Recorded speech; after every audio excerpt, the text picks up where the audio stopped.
The winter rain did not fall gently. It attacked the western coast of England. It came in heavy silver sheets from the Atlantic, slamming against the stone walls of Lindworth Park, as if nature itself carried anger in its hands. Wind howled through the ancient trees. Water beat against the windows like warning knocks. Inside the east drawing room, the sound of the storm became a slow, endless drum, filling every corner of the great lonely house. Lord Gabriel Harcourt, Marquess of Lindworth, stood before the dying fire. At 36 he was tall, sharply built, and painfully controlled. His face was striking, but not warm. His mouth held a permanent tension, and his eyes were the cold gray of a winter sea. Once there had been fire in him. 3 years ago there had been hope. Now there was only ash. In his hand lay a letter. It was from his London solicitor. It spoke not of feelings, not of life, but of duty. He required a wife, a practical solution, an heir, a controlled arrangement. Gabriel read the lines without emotion. A young woman from a ruined family. Quiet, bookish, plain, no prospects, no power to refuse. Perfect. A beautiful woman would expect devotion. A charming woman would demand society. But a poor, overlooked girl would accept the bargain. She would give him continuity. He would give her shelter. Nothing more. He dipped his pen and wrote his answer. Proceed with the arrangement. The marriage will take place within a fortnight. No celebration. No guests. She will meet me at the chapel. He sealed the letter, rang for the servant, and turned back to the rain. Be invisible, he murmured to the storm. Be exactly what they promise. 200 miles away, in a small, fading house in Hampshire, Miss Dorothea Winters sat in her father's old library, staring at the same page she had been trying to read for nearly an hour. The door burst open. There you are, her sister's bright voice cut through the room. The Marquis has accepted. Dorothea closed her book slowly. Her fingers trembled. Her sister Honoria swept inside in rose-colored silk, beautiful and cruel in equal measure. It worked, she said lightly. Lord Lindworth agreed. You are to be married.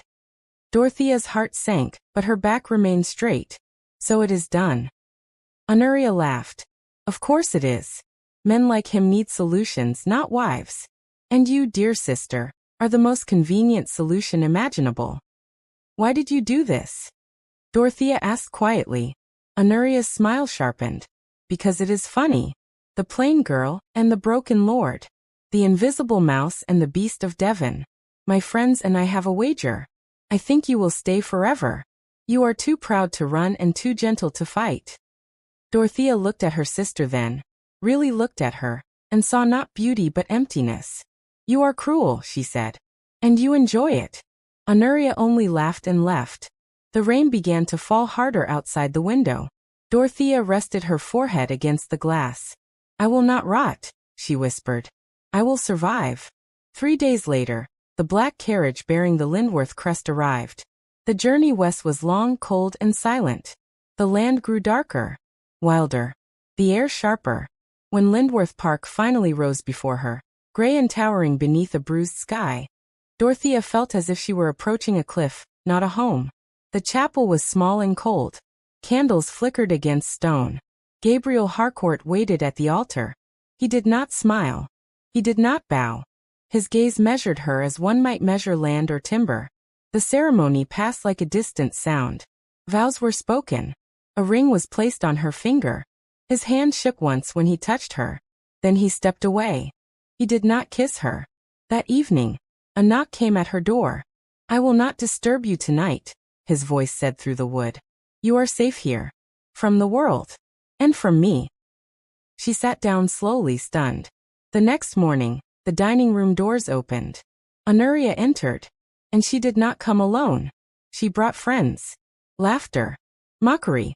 She told the story of the marriage as a joke. A transaction. A wager. Dorothea sat silent, humiliation burning her face. Then a chair scraped. Gabriel stood. He moved behind Dorothea and placed his hand on her shoulder. And for the first time his voice was not cold. You came here to mock my wife, he said. You see nothing because you are empty. She is not plain. She is substance. She is dignity. She is courage. and she is worth more than every hollow smile in this room." He ordered them out. They left in silence. Dorothea did not cry. She breathed, and something inside the great dead house shifted, because the beast of Devon had stepped forward, and the invisible girl had been seen. Before we continue, a quick note to everyone watching this story. If you enjoy deep emotional stories about unexpected love, resilience, and quiet strength, make sure you like this video and subscribe to the channel. It truly helps these stories reach more people who need them. Now, a marriage that began as a joke had just become something else. Something dangerous. Something alive. Lindworth Park returned to silence after Honoria's departure, but it was no longer a dead silence. It was softer, as if the house itself had exhaled. Dorothea spent her first days walking the long corridors, learning the rhythms of the place. She avoided the West Wing, as Gabriel had requested, and he avoided her, except at meals, where they spoke politely of weather, tenants, and nothing that mattered. Until she found the conservatory. It was a cathedral of glass and iron, warm even in winter, alive with green. Ferns unfurled like waking hands. Orchids hung in pale clusters. Citrus trees released a faint, sweet scent into the humid air. It felt like stepping into another world. And it was clearly loved. Every leaf was tended. Every pot was labeled. This was Gabriel's true home.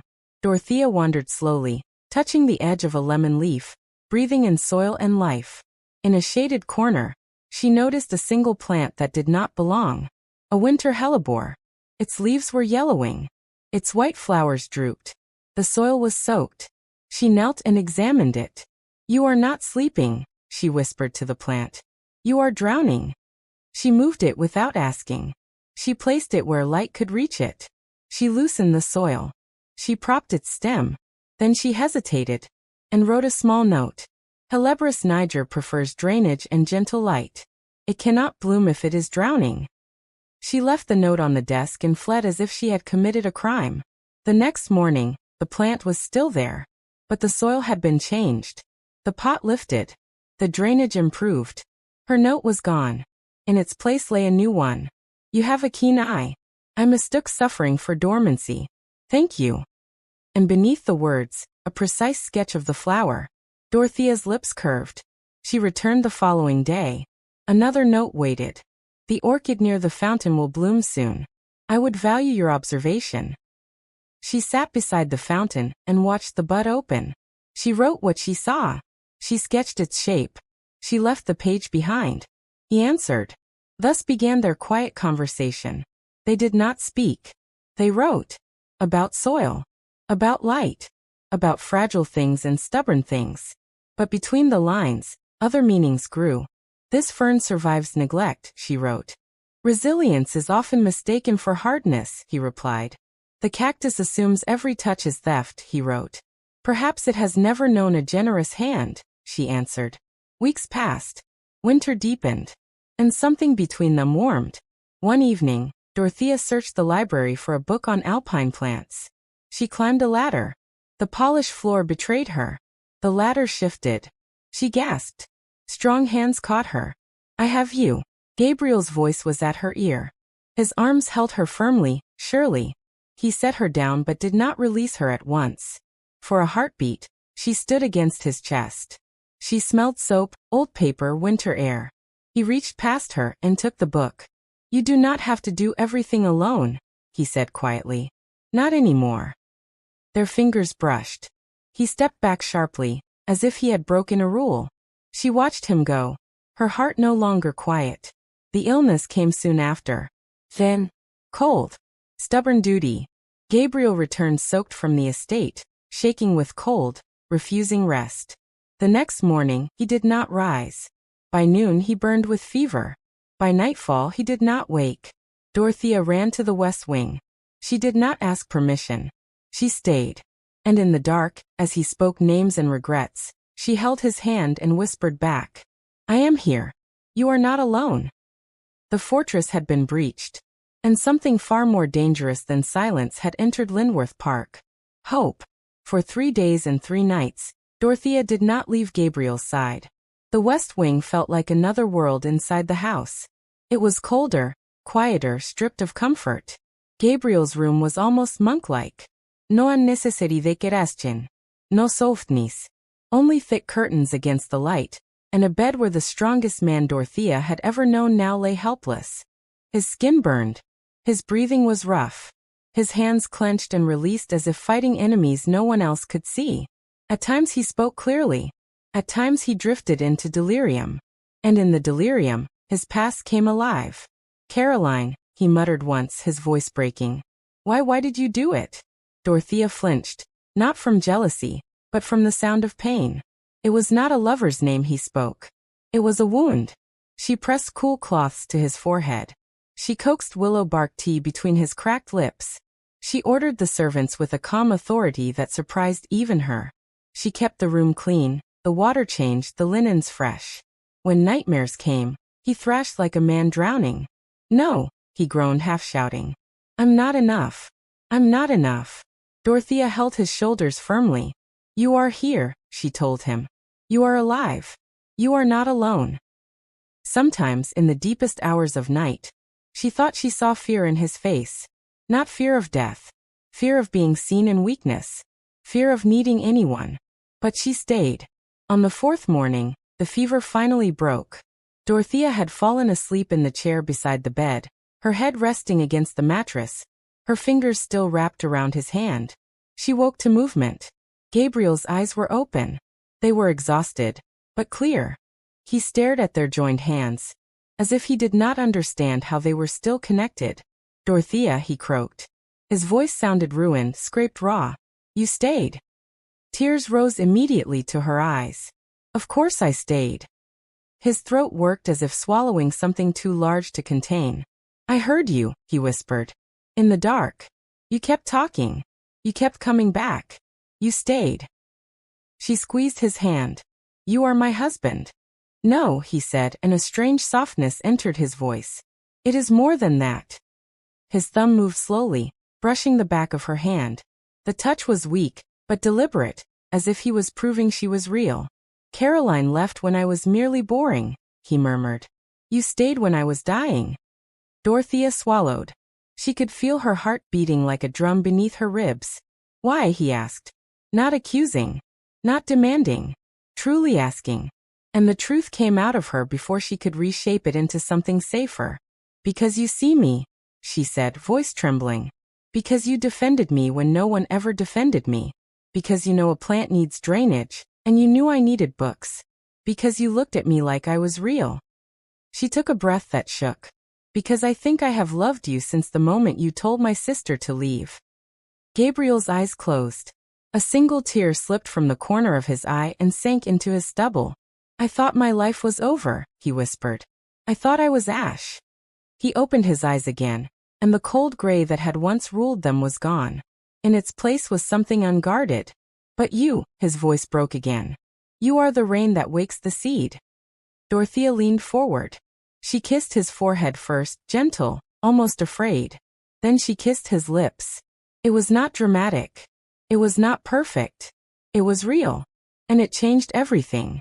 Recovery was slow.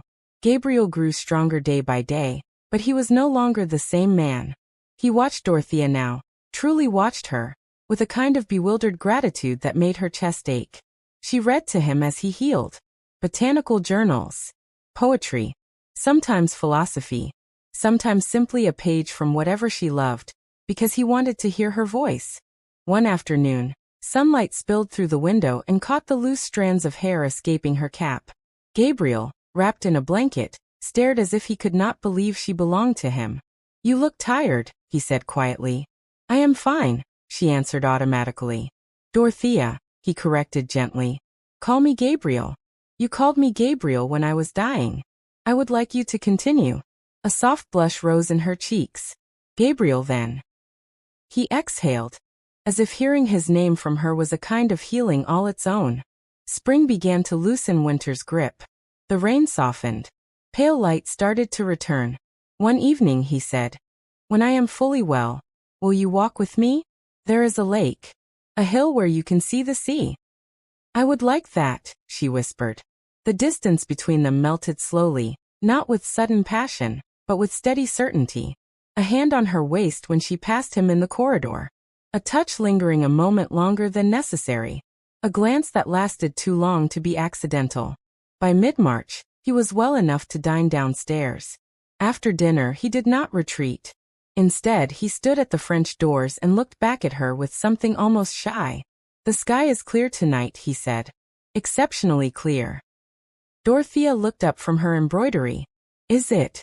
"I have a telescope," he said. "On the tower. I remembered you mentioned the moons of Jupiter." Her heart jumped.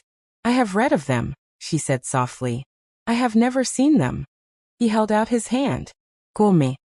And Dorothea took it. The climb to the tower was narrow and winding. The stone steps cool beneath their feet. Gabriel went first with the lantern, his hand firm around Dorothea's, steadying her when the staircase narrowed. When they stepped out onto the roof, the wind caught her breath. Above them, the sky was alive. Without city smoke or lamps, the stars burned fiercely, scattered across black velvet. The Milky Way stretched overhead like a river of silver dust. Dorothea stopped. "Oh," she whispered. "It is too much." "It is exactly enough," Gabriel replied. He guided her to the telescope and adjusted it with practiced hands. Dorothea leaned forward. At first there was only blur. Then his hand covered hers, turning the focus by the smallest measure. And suddenly there it was. Jupiter. A pale, banded world suspended in darkness. And beside it, for tiny points of light, the moons, she breathed. Io. Europa. Ganymede. Callisto. "You know their names," he said quietly. "I know them from books," she replied. "Seeing them is different. It makes the universe feel kind."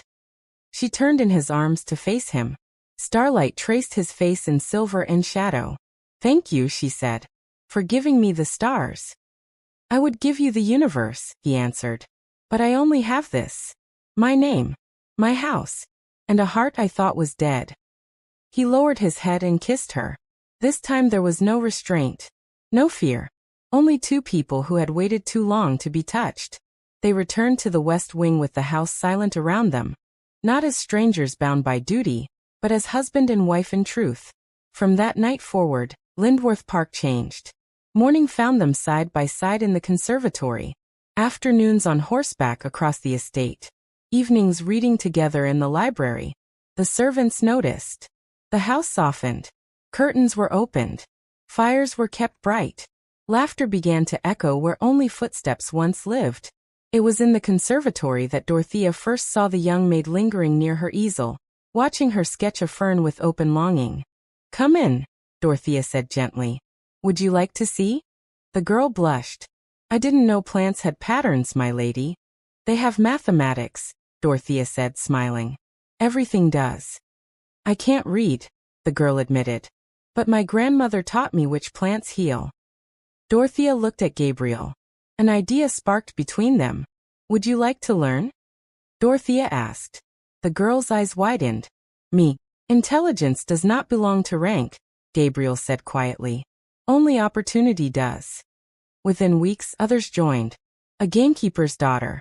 A housekeeper's niece. Girls who had been told all their lives that curiosity was useless. They met in the conservatory on Tuesday afternoons. They learned names. They learned structures. They learned to draw, to observe, to record.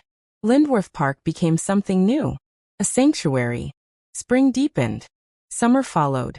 And with it came warmth, color, and a quieter joy that settled deep into Dorothea's bones. One evening in October, as they sat by the library fire, Gabriel lowered his book. "You are sketching the hellebore again," he noted. She smiled faintly. "It feels right." "Why?" Dorothea stood, walked to him, and placed his hand gently on her stomach. "I believe," she said softly, "that we have secured the succession." Gabriel froze. Then slowly, he sank to his knees before her, burying his face in her skirts as his shoulders shook. "My salvation," he whispered. The winter that followed was long and white, but Lindworth was no longer a cold place. The child arrived with the spring storms. A daughter. Small. Dark-haired. Alive. Gabriel wept without shame. "Victoria," he said. "Because we won." 2 years later came a son. And with him security. But it was the life between the walls that mattered most. The circle grew. Their work reached London. Scientific men studied drawings, never knowing they were made by women who once scrubbed floors. Dorothea smiled and said nothing. She was not gardening flowers anymore. She was gardening futures. And the world beyond Lindworth was beginning to notice. 5 years later, Lindworth Park opened its doors to society for the first time in nearly a decade. The invitation alone caused a sensation. The Marquis and Marchioness of Lindworth request the honor of your presence at a Christmas ball. Curiosity filled the carriages long before guests did. They wanted to see the mad recluse. They wanted to see the plain bride. They wanted to see if the rumors were lies. They arrived to a house blazing with light. Every window glowed against the snow. The great hall shimmered with candlelight and evergreen garlands. Music floated from the gallery. The scent of winter jasmine drifted through warm air. At the center of it all stood Dorothea. No longer the girl in gray. Tonight she wore deep emerald velvet. Her posture was calm. Her presence unmistakable. Around her throat lay the ancient Harcourt emeralds, but it was not the jewels that held attention. It was her. Beside her stood Gabriel, formidable, composed, and openly devoted. He watched her with a pride that required no explanation. Their children appeared briefly before bed. Victoria solemnly showed a Duke her fern sketch. Thomas attempted to steal a medal from an officer's coat. Laughter filled the room. And then a familiar voice spoke. Lady Lindworth. Honoria. Time had not softened her. It had sharpened her. Her beauty remained, but it had lost its warmth. Beside her stood her husband, older, anxious, diminished. They had come for Gabriel's political support. They had not come to mock. They no longer could. We have done well for each other, Gabriel said calmly when Honoria attempted her old tone. Dorothea met her sister's gaze without fear. Our circle studies botany and astronomy, Dorothea said. We educate women who were never meant to be educated. Honoria's smile faltered. Peace unsettled her more than anger ever had. Later that evening, Gabriel raised his glass. 5 years ago he told the room he had married expecting winter. He had found spring. He toasted his wife. Her courage. Her mind. Her quiet strength. She was offered to me as a joke, he said, and became my salvation. The hall thundered with applause. Honoria left early. At the door, she paused. You won, she whispered. Dorothea touched her arm gently. I did not win. I lived. When the last carriage rolled away, Gabriel wrapped his arm around Dorothea. The children are awake, he murmured. Victoria di mans rambodos. They went to the conservatory. There, by candlelight, Gabriel held a crystal prism to the flame. Color fractured across sleeping leaves. Across wide gray eyes. Across the faces of the family built from silence and choice. Dorothea watched the light dance. Do you ever regret it? She asked softly. Not once, Gabriel answered. You taught me that being overlooked is not being unworthy, and that love begins with seeing. He kissed her. Among the plants. Among the children. Inside the house that had once been a tomb.